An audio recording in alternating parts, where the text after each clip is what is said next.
Alright everyone, welcome back to the Clarity Gaming Weekly Cup. We are diving into the semifinals right now between our Protoss player Believe and a Terran Killer. A Terran Killer. Start off the game on GSL Metropolis. A map very infamous for its run distance between the bases. Indeed. We are going to be spawning close air positions. So that could make any kind of drop play from either player really just hit a little bit quicker than the defender would perhaps want it to, ideally. Well, I mean, as a defender, you never want drop play to happen to you, right? But yeah, exactly. So hopefully this Protoss will set up pylons and defenses right along this ridge, or just, you know, have an observer waiting out in that airspace ready to pick up those drops. Because, I mean, as a Terran player right now, he has to be feeling at an advantage with those drops. Well, once he knows. If he knows right now, he's cheating. If he knows right now, he's cheating, but once he figures it out...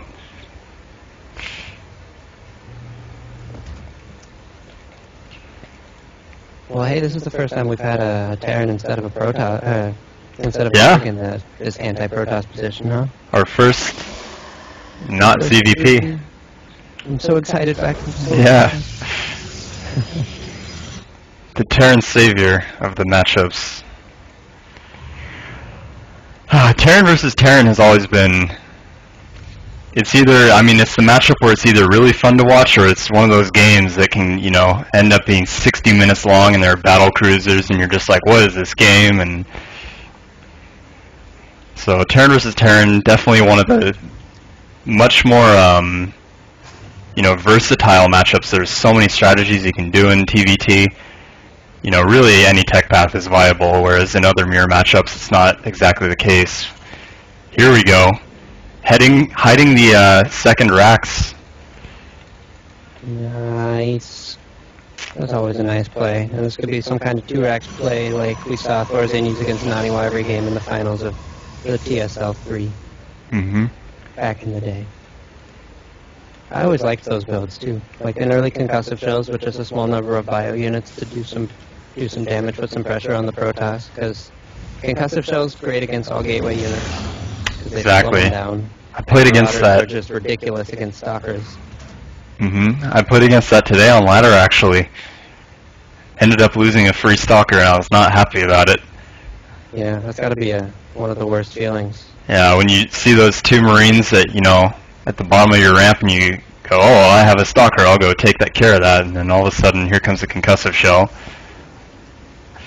And then the Protoss goes crying.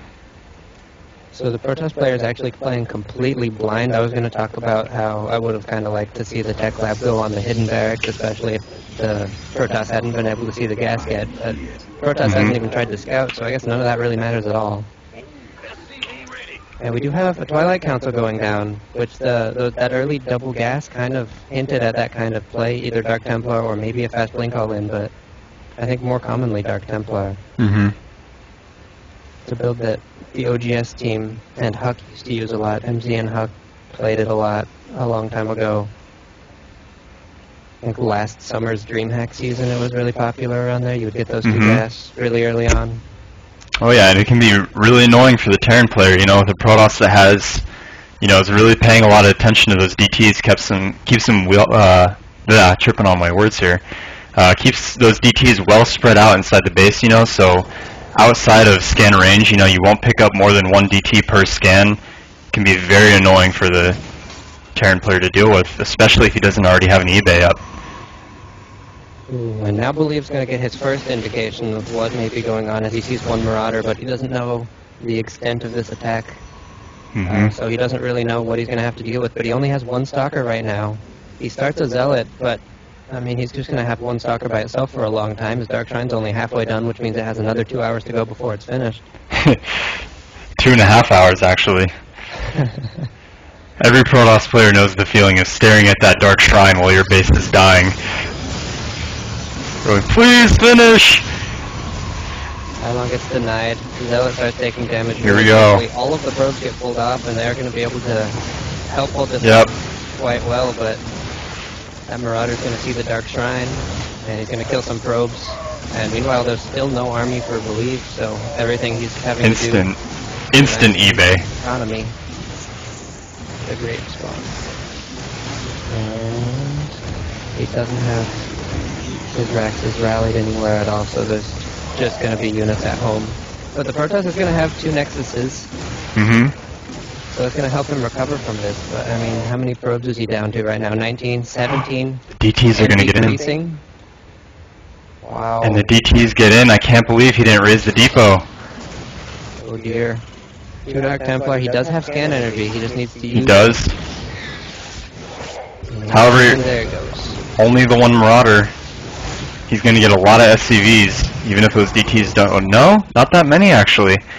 Well. Wow. No GG, game over.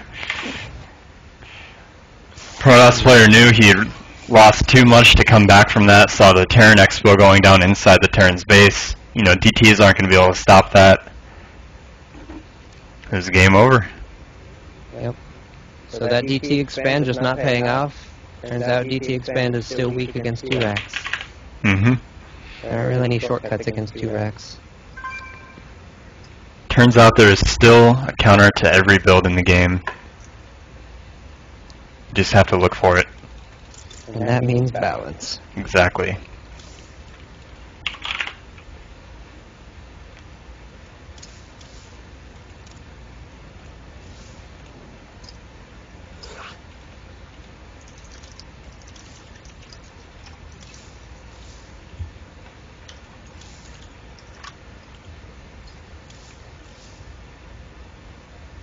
Ooh.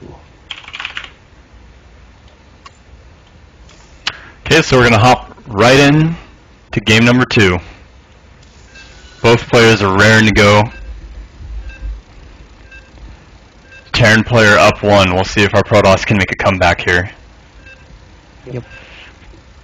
Cloud Kingdom a pretty good choice for this Protoss. That 2-base Colossus timing is really strong against the Terran, who cuts any corners at all, including the not having 4 bunkers or so corner.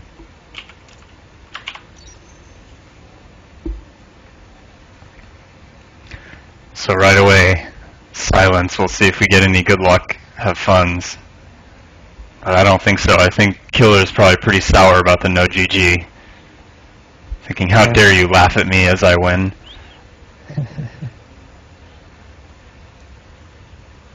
Tonight's tournament was quite interesting in a lot of respects that way, yeah. It started late. There were a lot of people that didn't show up, and then a bunch of people got added instead. There seems to have been a lot of VM going back and forth in the tournament channel itself. So anyone who didn't manage to get out here for this, you missed out a little bit. It was interesting, at least.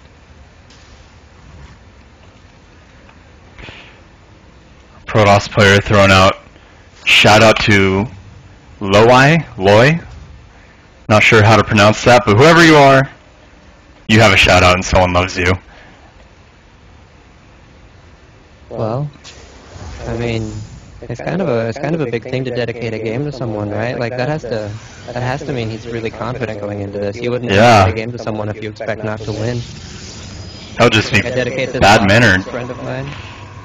Wow, you're not friends anymore, are you? How dare you do a DT timing in my name? You really thought that was going to work. Well, hey, if Puzzle can do it against MVP 2 games in a row to knock him out of Code A, it's gotta work sometimes. I apologize. You know, it's kind of funny how it's always been annoying. I'm like, casters, how do you not notice that you didn't adjust the overlay? And now being in the position of me doing it myself, I'm realizing it's not the easiest thing to just remember it every single time. Yeah. So they're not like pylons, man. They're not that easy to remember. It's true. You've got a lot more to think about, too. Exactly. Well, I don't know about more than when you're playing, but more than a lot of people think. Well, and being that it's, you know, my first time casting on stream before, you know, in front of like an actual audience. Yes, I call for an actual audience. Don't judge me. It's big enough for me. Yep. I still have my pride. And we're going to see the same thing. Yep, Tech Lab. Wow. Hidden barracks and all. but this time, oh wow, Believe did not manage to see the refinery still. That's so crucial. Ever so close. As the Protoss player, to scout both those gases and get out. I hope he doesn't do the same thing again. He's chrono boosting out a Stalker and he's chrono boosting Warp Gate Research though, so that could indicate he's a little bit, he's feeling a little bit nervous that his opponent might do something similar, so he wants to make sure he has more defense in time. Not enough gas for a Sentry yet. I think that's what he's saving up for. He's going for a Nexus as well, it looks like. So he's going to use that Stalker to just try to put the fear in his opponent a little bit. But, I mean, Killer doesn't really have anything to be afraid of. Yeah, the fear is going to strike the Protoss right now, in fact. Yep.